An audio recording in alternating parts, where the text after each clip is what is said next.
then you can very much more easily control people. If they have the choice of a judgmental God who will judge us on one life on earth, and of course we know what God wants you to do, then you can get people to do what you want them to do.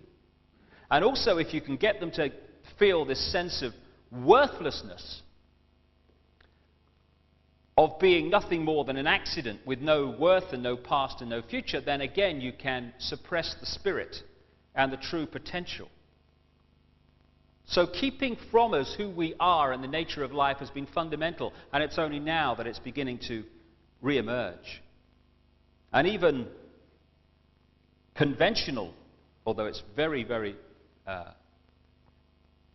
little time since it began to emerge, conventional science is being pressed now to address these explanations because the evidence that's coming to light more and more is making that impossible to ignore.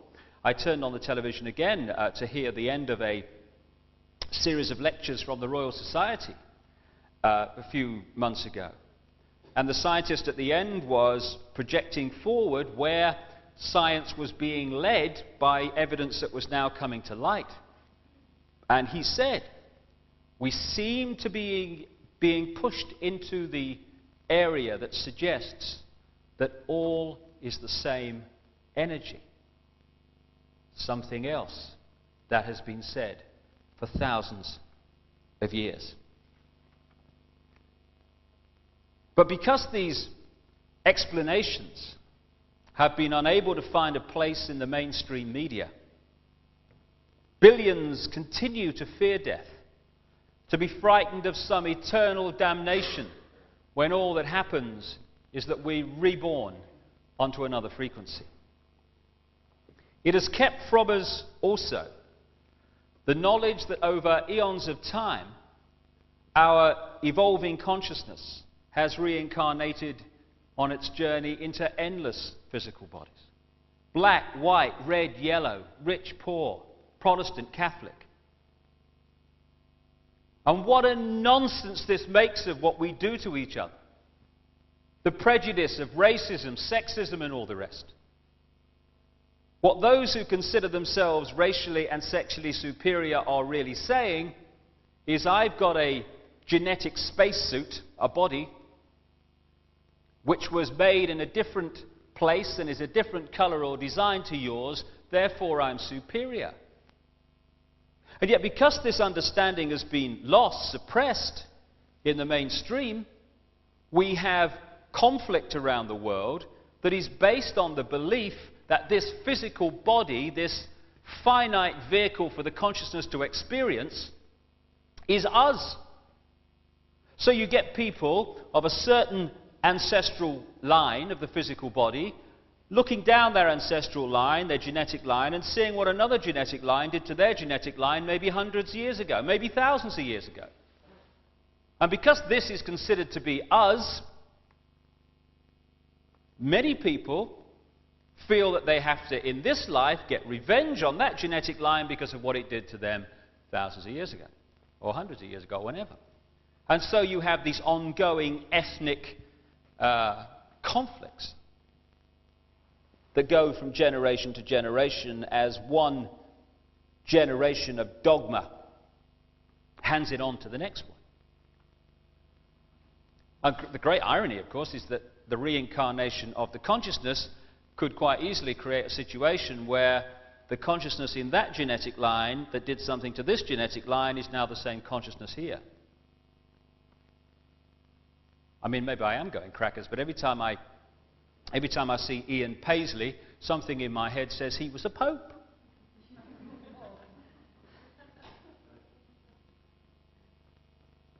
From this wider perspective, so much of what we do to each other must have the rest of creation shaking their heads in disbelief. The fact is that someone born in the United States is not more special than someone born in Mexico. Someone born in London is not more special than someone born in Liverpool. Someone who is white is not more special than someone who is black. They're just vehicles for the consciousness to experience.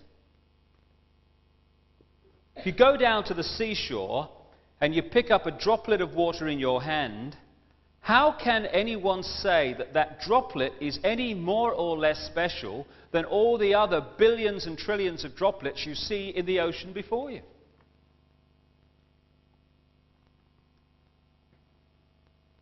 So when I began to understand all this and appreciate this other explanation to dogmatic religion and this world is all there is science, I started to ask a few questions of this situation.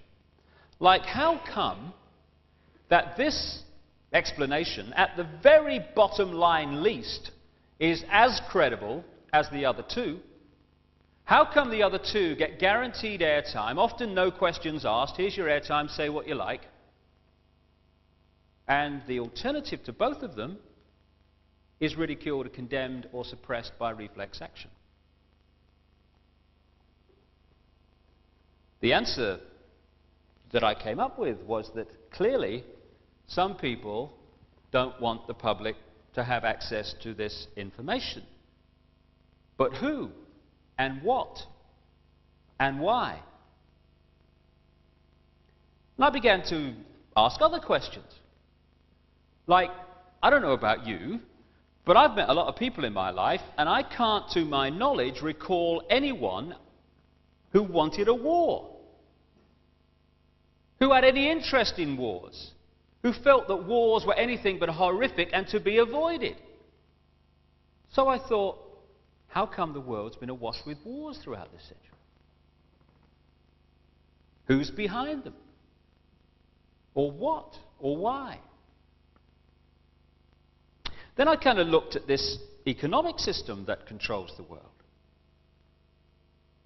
An economic system that is so sane that the more successful it is in its own terms, the quicker it destroys the planet. It's the perfect environmental and human assassin. It insists every year that we take more from the earth even quicker, turn it into even more things, sell even more things, consume even more things, throw away even more things, to worship the real god of the modern world, economic growth. It insists that every year 20% of the people of the world consume 80% of the resources, while leaving the other 80% to get by on the other 20%. Crazy. Of course it is. But that's the economic system, take, make and throw away, that controls your life and mine. And that of 6 billion people nearly. So I thought, what's behind this self-destruction? Or who and why? I started to look at some of the other conventional wisdom that we pass on from generation to generation as the only way of doing things in this world. The wisdom that says, even though the economic system that I've just described is dismantling this planet, you ask a politician of any party anywhere in the world, what do we do to get out of this environmental situation? And they will say we must have more growth to raise the money to spend on the environment. If I said to you the way to put out a fire is to pour more petrol on it, you'd say he's out of his mind. But that's what the politicians are saying when they say about more growth to sort out the environment.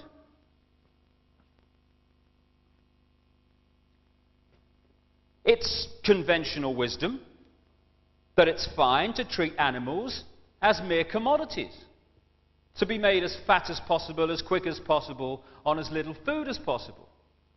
To condemn every year billions of animals to a lifetime of pain, fear and suffering in the name of economics.